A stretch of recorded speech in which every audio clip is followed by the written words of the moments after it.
الحمد للہ رب العالمین والصلاة والسلام علی رسول الکریم وعلی آلہ واصحابہ اجمعین الی یوم الدین، اما بعد۔ حضرت ابو ہریرہ رضی اللہ عنہ سے روایت ہے، نبی کریم صلی اللہ علیہ وسلم نے فرمایا، جب اللہ تعالیٰ بندے سے محبت فرماتا ہے تو جبرائیل کو بتلاتا ہے کہ اللہ تعالیٰ فلاں بندے سے محبت کرتا ہے، پس تو بھی اس سے محبت کر۔ پس جبرائیل علیہ السلام بھی اس سے محبت کرنے لگ جاتے ہیں۔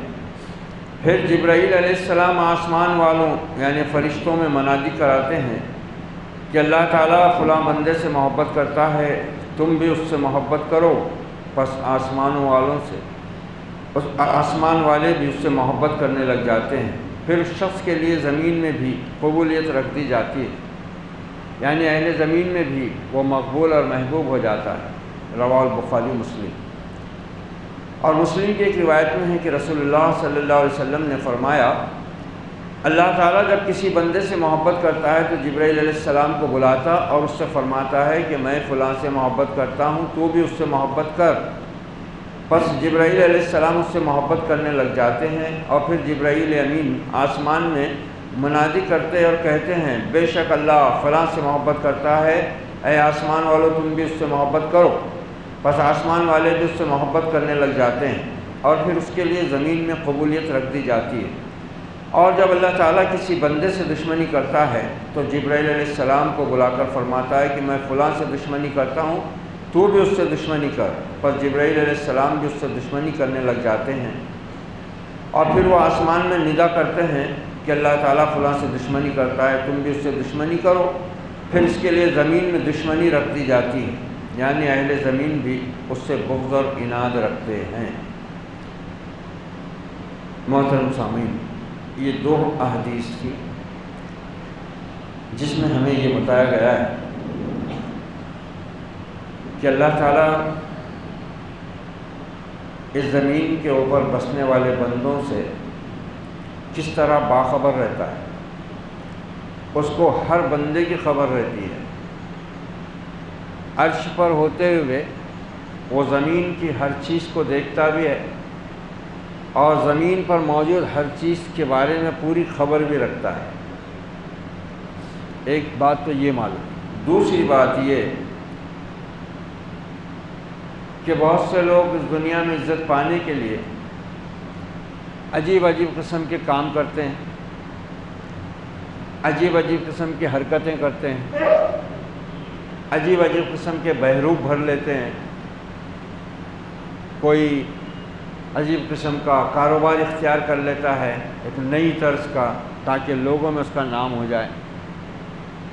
اور کچھ لوگ وہ بھی ہوتے ہیں جو صرف اپنے آپ کو مشہور کرنے کے لیے کوئی برا کام بھی کر بیٹھتے ہیں، اور اس طرح وہ اخباروں میں آ جاتے ہیں، خبروں میں آ جاتے ہیں۔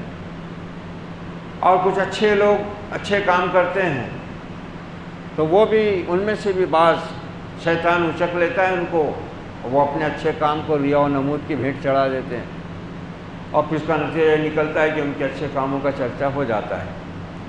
لیکن یہ حدیث بتا رہی ہے کہ اللہ کے بندوں کو اس زمین پر رہتے ہوئے نہ کسی سے دشمنی کرنے کی ضرورت ہے اور نہ کسی کی خوشامد کرنے کی ضرورت ہے، بس اللہ کا بندہ بننے کی ضرورت ہے کہ اللہ اس کے لیے یہ سارے کام خود انجام دے دیتا ہے۔ عرش پر اعلان ہوتا ہے، جبرائیل کو بلا کر پہلے کہتا ہے، جبرائیل وہ زمین پر فلاں بندہ ہے، اس سے محبت کرتا ہوں میں، تو بھی کر۔ کیا اللہ کی شان ہے، وہ بندے کے ساتھ کیسا معاملہ ہے اس کا، کیا ضرورت ہے اللہ تعالیٰ کو؟ عرش کا مالک ہو، مالک یوم الدین ہو، کوئی اس سے محبت کر کے اس کو فائدہ نہیں پہنچا سکتا، کوئی اس سے دشمنی کر کے اس کو نقصان نہیں پہنچا سکتا، اس کو کیا لینا دینا ہے؟ ہماری اللہ کی شان کریمی، یہ اس کی شان رحیمی، ودود، محبت کرنے والا، بہت محبت کرنے والا، منان، حنان، بہت احسان کرنے والا۔ لیکن بندے کو کیسے نوازتا ہے، کوئی حیثیت نہیں بندے کی، خالق کے مقابلے، وہ عرش کا مالک، ہم فرش پر بے بس لاچار مخلوق، کیا لینا دینا ہے؟ لیکن اپنے سب سے مقرب فرشتے کو بلا کر کہتا ہے جبرائیل فلاں بندے سے محبت ہے مجھ کو، تو بھی محبت کر۔ پھر وہ مقرب فرشتہ آسمان کے پورے 7 آسمانوں کے فرشتوں میں اعلان کراتا ہے، اے فرشتوں، میرا رب اپنے فلاں بندے سے محبت کرتا ہے، تم بھی محبت کرو اس سے۔ اور اس کے بعد آسمان سے اللہ تعالیٰ کی محبت، جبرائیل امین کی محبت، فرشتوں کی محبت اس زمین کے اوپر اس بندے کو اس طرح ملتی ہے کہ یہاں کی موجود مخلوق بھی پھر اس سے محبت کرنے لگ جاتی ہے۔ یہ ہے اصل محبت اور یہ ہے اصل عزت۔ اور یہ بات قرآن میں بھی کہی اللہ تعالیٰ نے، قرآن مجید میں بھی یہ مضمون آیا ہے۔ اللہ تعالیٰ فرماتا ہے کہ جو لوگ ایمان لا کر نیک عمل کریں گے سَيَجْعَلُ لَهُمُ الرَّحْمَنُ وُدًّا، سورہ مریم کی آیت ہے۔ تو ان قریب اللہ تعالیٰ بھی پھر لوگوں کے دلوں میں ان کی محبت پیدا کر دے گا۔ تو اس سے معلوم ہوا کہ انسان ہی نہیں بلکہ اگر انسان اللہ کی محبت، فرشتوں کی محبت اور اس کی دیگر مخلوق کی محبت چاہتا ہے، ایک کام کرے، اللہ کا پسندیدہ بن جائے۔ زیادہ وکھیڑا کرنے کی ضرورت نہیں ہے، اس کو خوش کرنے کی ضرورت نہیں، اللہ کو خوش کر لو، اللہ کو پسند آ جاؤ، اللہ سب کو پسند کروا دے گا۔ پھر اس کا دوسرا منفی پہلو بھی یہاں بیان ہوا ہے، اگر رب ذوالجلال والاکرام کسی بندے سے ناراض ہو کر غضب میں آ کر اس سے دشمنی کرتا ہے تو اس کا بھی اعلان کرواتا ہے۔ یہ مسلم شریف کی حدیث میں آئی بات ہے۔ اور جبرائیل علیہ السلام سے کہتا ہے کہ جبرائیل میں فلاں سے دشمنی رکھتا ہوں، تو بھی اس سے دشمنی رکھ۔ اور پھر جبرائیل امین منادی کرتے ہیں اسی طرح سارے آسمان میں، 7 آسمان میں، فرشتوں میں، اور پھر سارے فرشتے اس سے دشمنی میں لگ جاتے ہیں۔ اور پھر رب جس کی دشمنی پر اتر جائے،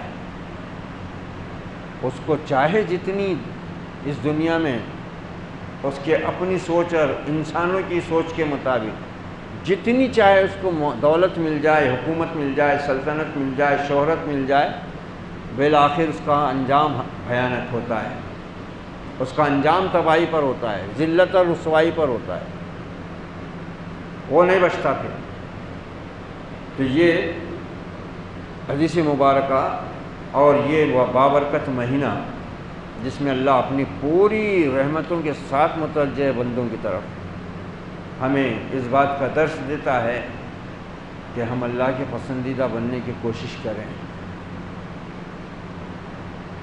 دیکھو مکہ معظمہ میں ہمارے نبی کے صحابہ کو جن سختیوں، مصائب، مشکلات اور مظالم کا سامنا کرنا پڑا، جب وہ لوگ اللہ کے محبوب بنے ایمان لانے کے بعد، تو جن کو اپنے پاس بٹھانا گوارا نہ کرتے تھے لوگ، بڑے خاندان کے، اونچے خاندان، وہ ان کو سیدنا کہہ کر پکارتے تھے۔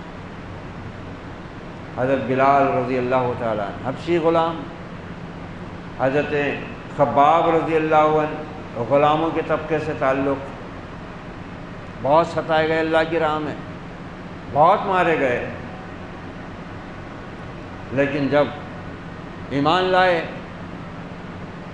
تمام مصائب مشکلات میں ثابت قدم رہے، صبر و ثبات کا امتحان پاس کیا ہر میدان میں، تو پھر یہ ہوا کہ حضرت بلال رضی اللہ عنہ جیسا حبشی غلام جب عمر فاروق رضی اللہ عنہ جیسے عظیم سردار کی محفل میں آتا تو حضرت عمر فاروق کہتے، آؤ آؤ اے ہمارے سردار بلال، سیدنا بلال آؤ۔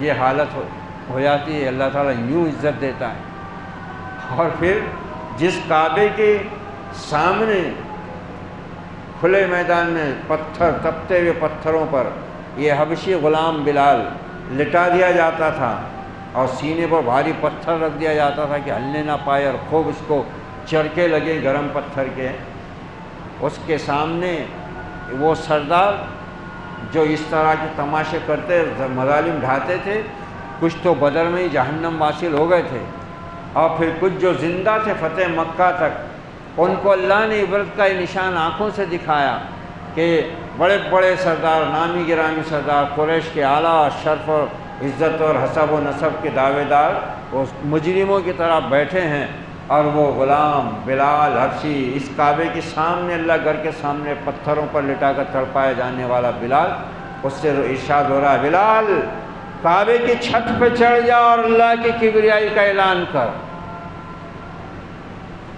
یوں اللہ نوازتا۔ اس طرح اللہ اپنے بندے کا جب ہو جاتا ہے، بندہ جب اللہ کا ہو جاتا ہے، پھر بڑے بڑے مغرور سردار حکمراں مجرم بنے بیٹھے رہتے ہیں گھٹنے میں منڈی ڈالے ہوئے، اور یہ حقیر سمجھے جانے والے عرش تک صدائیں پہنچاتے ہیں۔ اس سے معلوم ہوا اصل میں سبق یہ دینا ہے نبی صلی اللہ علیہ وسلم کو، امت کو، کہ لوگوں انسانوں کی بد دعائیں نہ لو، انسانوں کے ساتھ برا سلوک نہ کرو، اور خصوصاً نیک لوگوں، کمزوروں، بوڑھے انسانوں اور ضعیفوں کو کسی قسم کی ایذا نہ پہنچاؤ۔ کیوں؟ اس لیے کہ ہو سکتا ہے کہ ان میں سے کوئی وہ ہو جن سے اللہ محبت کرتا ہو اور فرشتے محبت کرتے ہوں، اور تم ان کو نقصان پہنچا دو، اور پھر اللہ کا غضب تم کو گھیر لو اور تمہیں خبر بھی نہ ہو۔ اور اسی طرح کسی طاقتور مالدار انسان کو دیکھ کر یہ نہ سمجھو کہ یہ بہت طاقتور ہے، بڑا عزت والا انسان ہے، اس لیے اس سے ڈر کر اس کی غلط باتیں نہ مانو۔ کہیں ایسا نہ ہو کہ وہ اللہ کے دشمنوں میں سے، اور اللہ اس سے دشمنی کرتا اور فرشتے بھی اس سے دشمنی کرتے ہوں، اور تم نیک ہو کر بھی، مومن ہو کر بھی اللہ کے دشمن سے دوستی کر بیٹھو، اور پھر تم خدا کے غضب میں گھر جاؤ۔ یہ مضمون بھی قرآن بیان کرتا ہے نا، یا ایھا الذین آمنوا لا تتخذوا اليہود والنصارى اولیاء، اے لوگو، اے ایمان والو، یہ مغضوب اور ضالین جو قومیں ہیں یہود و نصارہ کی، ان سے دوستیاں مت کرو، یہ میرے بھی دشمن ہیں، یہ تمہارے بھی دشمن ہیں۔ آج ہم سے یہیں پر بہت بھول ہو رہی ہے۔ ایک روایت میں آتا ہے نا، آپ نے فرمایا کہ جب کوئی مومن کسی فاسق، کسی منافق کی تعریف کرتا ہے تو غضب سے عرش ہلنے لگ جاتا ہے، غصے سے اللہ کا۔ آج کافروں کی شان میں کیسے کیسے قصیدے پڑھتے ہیں مسلمان، کافروں کی شان میں کیسے قصیدے پڑھے ہیں، پڑھ رہے ہیں آج بھی، ان کے استقبال میں بچھے جا رہے ہیں۔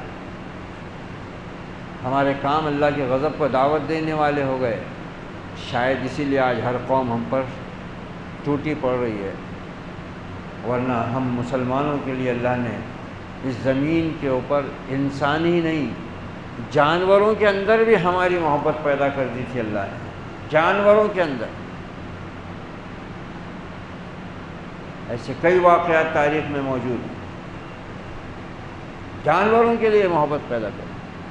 صحابہ کرام نے پانی پر گھوڑے دوڑائے، صحابہ کرام نے افریقہ پر جب اسلام کا پرچم بلند کرنے کے لیے اپنا لشکر اتارا تو دیکھا کہ سارا جنگل ہی جنگل ہے، اور درندوں سے، زہریلے جانوروں سے بھرا پڑا ہے۔ اللہ کے بندے نے اللہ کا بندہ بن کر حکم دے دیا کہ اے رب ذوالجلال کی یہ مخلوقات، ہم محمد الرسول اللہ کے غلام ہیں، اللہ کی کبریائی کا جھنڈا بلند کرنے کے لیے آئے ہیں، ہمیں یہاں رہنے کے لیے جگہ چاہیے، لہذا تم ہمارے لیے اس مقام کو خالی کرو۔ اور نکل گئے جنگل کے سب درندے، جانور، زہریلے جانور سب لیکن نکل گئے، خالی ہو گئے جنگل۔ اور نبی نے ابو لہب کے بیٹے کے بارے میں بد دعا فرمائی تھی، اے رب اپنے کتوں میں سے کتا اس پہ چھوڑ دے۔ جب سے بد دعا فرمائی تھی ابو لہب ڈرتا تھا، پورا ایک غلاموں کا تلواروں اور ہتھیاروں سے لیس دستہ اس کی حفاظت میں رہتا تھا۔ شام سے واپسی میں ایک جگہ راستے پر پڑاؤ کیے پورا دستہ اس کو گھیرے میں لیے ہوئے، اس کو بیچ میں سلائے ہوئے، نبی نے فرمایا کہ اپنے کتوں میں سے ایک کتا چھوڑ۔ لوگ بیان کرتے ہیں کہ ایک رات میں اچانک شیر آیا، اتنی پورے احاطے کو توڑ کر اور برابر اس کو اٹھا کر اس نے ٹکڑے ٹکڑے کر ڈالا۔ اب نبی نے تو کتے کے بارے میں کہا تھا، اب اگر یہاں کا شیر اللہ کا کتا ہے تو اللہ کا شیر کیسا اور کہاں ہوگا؟ یہ ہوتا ہے۔ ادھر جنگل کے درندوں نے جگہ خالی کی اور ادھر اللہ کے کتوں میں سے ایک کتے نے جو کہ شیر کی شکل کا اللہ یا اس کے رسول کے دشمن کو ٹکڑے ٹکڑے کیے۔ وہ اللہ ہے، فعال لما یرید، جس طرح چاہتا ہے کرتا ہے۔ کعبے کی حفاظت کیسے کروایا؟ انسانوں سے، اتنے اتنے پرندوں سے، چڑیا کے جیسے، لشکر کو تہس نہس کر دیا۔ تو پھر جب ہم نے اللہ کی دشمنی مول لی ہے تو مخلوق کیوں ہم سے محبت کرے گی؟ کیوں کرے گی؟ اللہ کہہ رہا ہے میرے ہو جاؤ، پھر پوری دنیا تمہاری ہو جائے گی، پوری دنیا تمہاری کر دوں۔ یہ رمضان کا مہینہ ان ساری چیزوں کا بھی انسان کو سبق یاد دلاتا ہے، تربیت کرتا ہے کہ تم مسلمان ہو، تمہارے دل میں اللہ کے لیے بھی محبت ہونی چاہیے، اللہ کے نیک بندوں کے لیے بھی محبت ہونی چاہیے، کمزوروں کے لیے بھی محبت ہونی چاہیے، اور یہ محبت صرف اور صرف اللہ کی ذات کی بنیاد پر ہونی چاہیے۔ اب اسی کو اللہ کے نبی نے بڑے پیارے اور خوبصورت انداز میں ایمان کی تکمیل کے اعلان کے ساتھ یوں بیان فرما دیا، من احب للہ وابغض للہ اعطى للہ ومنع للہ فقد استکمل الایمان۔ جس نے اللہ کے لیے محبت کی، جس نے اللہ کے لیے دشمنی کی، جس نے اللہ کے لیے دیا، جس نے اللہ کے لیے روکا، اس نے اپنے ایمان کو کامل کر لیا۔ اللہ ہمیں ہر عمل اپنی ذات کے لیے اخلاص کے ساتھ انجام دینے کی توفیق عطا فرمائے۔ اللہ ہمیں اپنے ان پسندیدہ اور محبوب بندوں میں شامل ہونے کی توفیق عطا فرمائے جس سے وہ اور اس کے فرشتے اور اہل زمین محبت کرتے ہیں۔ اللہ تعالی ہمیں ہر اس عمل سے بچنے کی اور بچانے کی توفیق عطا فرمائے جو اس کی ناراضی اور اس کی مخلوق کی ناراضگی اور دشمنی کا سبب بنتا ہے۔ اللہ تعالی ہمیں اس ماہ مبارک میں ان روزوں اور ان آخری گزرتی بھی بابرکت گھڑیوں کے ذریعے اپنے آپ کو اپنی نگاہ میں پسندیدہ بننے کے لیے ہر اس عمل پر عمل پیرا ہونے کی توفیق بخشے جو محمد الرسول اللہ صلی اللہ علیہ وسلم کے ذریعے اس نے اپنی بندوں کو عطا فرمائی، اور جو طریقہ اس نے اپنے بندوں کے لیے پسند فرمایا ہے، اور جس کے لیے طریقہ محمدی علیہ صاحب الصلاۃ والسلام کو اس نے معیار قرار دیا ہے۔ اللہ اسی راستے پر ہم سب کو استقامت کے ساتھ چلتے رہنے کی اور مرتے دم تک اپنے رب کی توحید خالص پر کاربن ہونے کی جرأت، ہمت، سعادت اور توفیق سے امکنار کرے۔